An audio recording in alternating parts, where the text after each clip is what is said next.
জানুয়ারি 2025 কোন দেশ জাতিসংঘ নিরাপত্তা পরিষদের অস্থায়ী সদস্য হিসেবে দায়িত্ব গ্রহণ করে?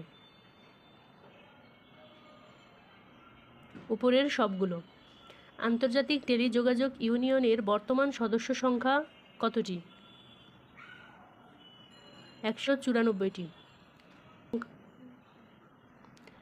ITU-র সর্বশেষ সদস্য দেশ কোনটি? পালাউ। ব্রিক্সের বর্তমান সদস্য দেশ কতটি? 10টি। 6 জানুয়ারি 2025 ব্রিক্সের 10ম সদস্য হয় কোন দেশ? ইন্দোনেশিয়া। আন্তর্জাতিক অপরাধ আদালতের বর্তমান সদস্য সংখ্যা কত? 125টি। 1 জানুয়ারি 2025 ICC-র 125তম সদস্য হয় কোন দেশ? ইউক্রেন। 1 জানুয়ারি 2025 কোন দেশ জাতিসংঘ নিরাপত্তা পরিষদের অস্থায়ী সদস্য হিসেবে দায়িত্ব গ্রহণ করে? উপরের সবগুলো। আন্তর্জাতিক টেলিযোগাযোগ ইউনিয়নের বর্তমান সদস্য সংখ্যা কতটি?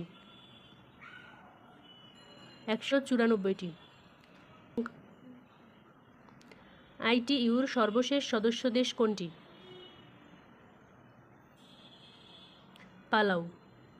ব্রিক্সের বর্তমান সদস্য দেশ কতটি? 10টি। 6 জানুয়ারি 2025 ব্রিক্সের 10ম সদস্য হয় কোন দেশ? ইন্দোনেশিয়া। আন্তর্জাতিক অপরাধ আদালতের বর্তমান সদস্য সংখ্যা কত? 125টি। 1 জানুয়ারি 2025 ICC-র 125তম সদস্য হয় কোন দেশ? ইউক্রেন।